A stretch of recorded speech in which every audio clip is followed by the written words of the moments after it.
where I grew up. It's another world from this one. My father was stuck in time a little bit. What was he like? He was religious, just differently, like superstitious. So what y'all doing around these parts? We're going up for my daddy's funeral. They don't get many visitors up in those hollers. I'm taking it down!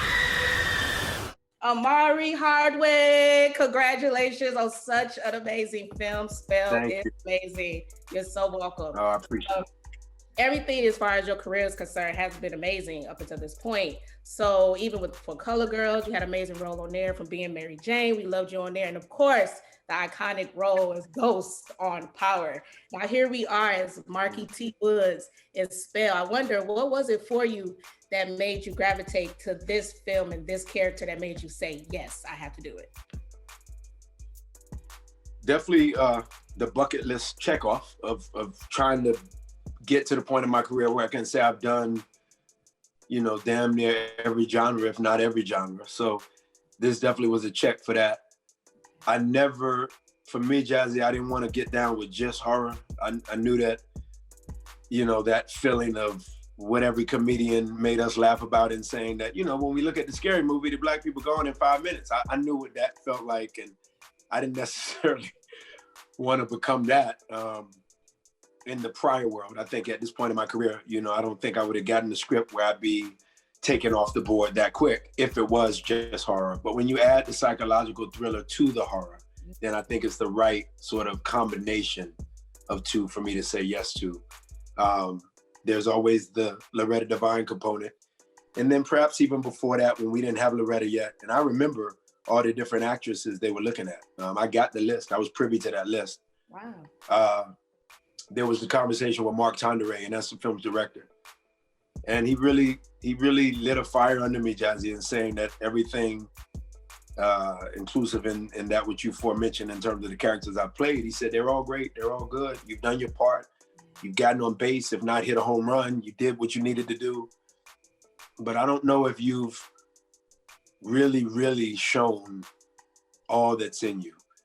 And more so, he gave a specific color, Jazz. He said the broken, vulnerable side of you. Yeah, you've shown vulnerability. Sure, you've shown sensitivity. Yes, you've, you know, been a guy that's played, as you said, you know, even a different sexual orientation, and being the guy for Color Girls, married to Janet's character. He said it. He said, you've shown so many different colors as an ex-football player, which is not easy. But there's just this layer to me that when I look at your eyes, he said, I see a guy that can really go to a very, very broken, vulnerable place, and we haven't seen it. And I want to take it upon myself to be the director to sort of get that out of you. And when he said that's what did it for me. I was like, oh, yeah, okay. Where am I? You was in a plane accident. What about my family? Baby, you were the only one found. And in the film, we deal with loss, we deal with family, we deal with trauma, generational trauma, and getting into that vulnerable place. What got you there as an actor to give Marquis that type of vulnerability and that authenticity? What led you to that place, and was it challenging for you? Sure, it's a great question. I think that, you know, I was talking yesterday, Jazzy, I'll share this with you. I was talking, and he'd be okay with this. There's a cousin of mine, he calls me uncle because my parents had me so young that a lot of those first cousins are quite younger than me. He might be the youngest first cousin, or one of the youngest. And he's thinking about pursuing acting, but from the standpoint of taking it on as a major in college.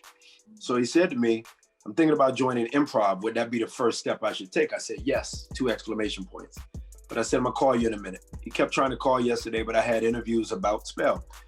So when the interviews ended yesterday, I called him and I said, well, what I couldn't text, I need to tell you on the phone, and that is, I need you at 20 years of age to really dial into the parts of you that you find ugly about yourself, that you find not cool about yourself. And I said, it's easier said than done because you're 20. 20's the opposite of that. You're trying to find out everything cool about yourself at 20. You've already gone through the teenage years of feeling away and feeling awkward and what that means, puberty, maturation into this 20-year-old. Like, ugh, that's weird. So I said, I need you to go back into it and quietly do it. You'll find your swagger. You'll keep that coolness going, but you'll find that swagger even more when you get really, really cozy with the stuff you don't like about you. And then I said, over the years, you'll get so right with that stuff that you'll forget that those are flaws or uglies. You'll start to make those things really cool.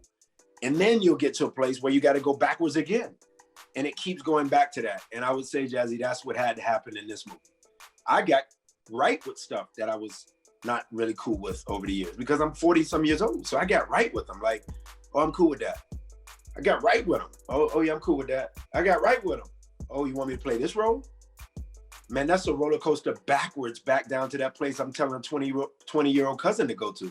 He just wants to major in the role. I got to do the role justice to the point where Paramount's proud, Tanderay's proud, Paramount makes money. It's a business. Yeah. You like it. Other journalists like yourself like it. Fans come to watch it. It becomes the thing that keeps people, you know, entertained during a Halloween that in the midst of COVID is a hard Halloween or what have you.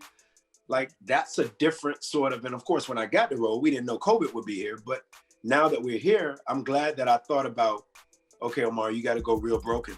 You got to go real ugly. And so that process was not very easy for me because unlike the 20-year-old cousin, I'm so far from that. I've tried to get away from everything ugly about me.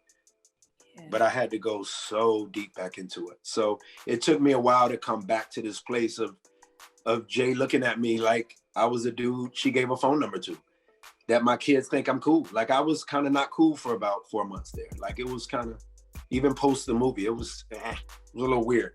COVID helped me because during quarantine, I could dive back in and try to bring myself back to life. So as grueling as Ghost was for almost 7 years, and it was really the length of time with Ghost and the 30-headed monster called Ghost. Mm-hmm. This guy, you know, was not 6.5 years. This guy was really trying to come to life within 8 weeks with Loretta next to me, who equally you want to make proud. Like, Loretta's next to me. Like, and she ain't never been seen in this light either. So both of us are sort of virgins to the table. So that was really hard for me. And I was alone so much of it, even on those scenes when I'm with her, kind of alone because I'm in my head wondering what she's going to do next. So that was really difficult, but it was cool. It was fun to play. It taught me a lot about me. Speaking of Loretta, your co-star, like you said, she did an amazing job as well. And you both are seen in a different light here. I feel like working with her, I can only imagine it's like watching a masterclass, front row seat, watching such a brilliant talent. What was something that you learned from her or an advice she's probably given to you since she's so legendary, been in the game for so long, that you took away with working with her? That's a really good question. I think in this film, I would say the constant attention to detail. I think the elder statesmen and the elder stateswomen of our industry, and maybe the same for your world, being a journalist, you know, you think about the beginnings of Oprah all the way over to Ed Bradley and 60 Minutes and Rest in Peace and Barbara Walters, you know, over to Tom Brokaw, just anybody in your world. And in my world, they tend to be so detail oriented because they had to be, and they didn't have access to as many things as we do. So even though the 20-year-olds have even more access than you and I do, we have more access than the priors. So I looked at her in a way of, when I'm in method, yeah, I'm in method. And she and I laugh a lot. We can come out of it enough to laugh and talk to the crew and have fun. But sometimes I do take advantage, maybe, Jazzy, of being this poet who's got such a photographic memory. She was constantly studying. And it kind of makes you go like, I guess I should study.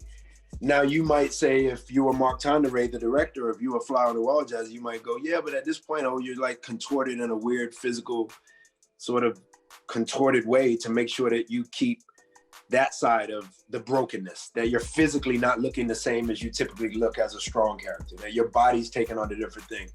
Yeah, I'm doing that, but she equally is leaning over bed at almost 70 years old for like 18, we're there all day. She's leaning over bed talking to me, and the scene is like, I don't know, like 6 hours of just her leaning over and telling me about voodoo and hoodoo and what it all means. And yet in between takes, she's like grabbing her script. And So there were times I would just stare at her like, wow, it's the detail. I think a lot of the people aforementioned in my space and in your space, they really study in a different way. I think we wing it sometimes.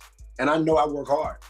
So for me to say I'm winging it, that says a lot. But Snoop Dogg once said he wants to be the weakest in the room. And he said, I'm real strong. So to know you're real strong, but yet you want to be the weakest in the room, that's what it felt like being around Loretta. Like, man, I thought I worked hard.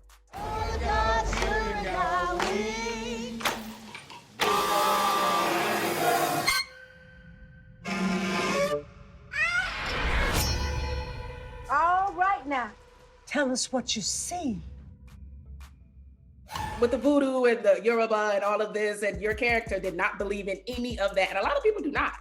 You know, Yes. those superstitions of the world. I wonder, is there one superstition that you do believe in, that you kind of live by, or the most outrageous one you heard and you was kind of like, I don't know about that? Yeah, there's some. That's a good question. There's definitely some. I said this earlier. Being an athlete, Jazzy, for me, it's like I believe in once you win, you can't change much of what you were wearing when you won. So being an athlete, I'm definitely no stranger to, yeah, I ain't gonna say it's the jock strap. I'm definitely watching that. You're waiting like, oh, what is wrong with you, boy? But there's definitely moments where I never washed the socks for a long time because we were winning. I believe in that stuff, man. And that's that's swampy. You're talking football, basketball, I mean, baseball. I played in all three of those sports I played, all in high school. So like there were moments where definitely you could see teammates stopping by my locker and doing a double take like, damn, oh. There's definitely that. These socks, thank you so much. That was so cool. Was it one sock you wore continuously, or was it just a plethora of socks you had piled up, winning socks? Oh no, always the one sock. Sometimes like 4 games in a row until we lost. I love that. You know what I mean? Hilarious. Thank you so much, Omari. If you can't give me one word to describe this film, wrap it up. One word to describe what would it be? Spell October 30th. Y'all go check it out. I would say one word. I would say spooky. Woo! And there you have it. Again, congrats. Amazing career. Looking forward to more great work from you. And thanks for being here. Super humble, Jazzy. Thanks for the backdrop. That did a lot for me and my team. Thank you for that. Hey, wake up, you guys. We're still here. We wide awake. All right, have a good one. You too.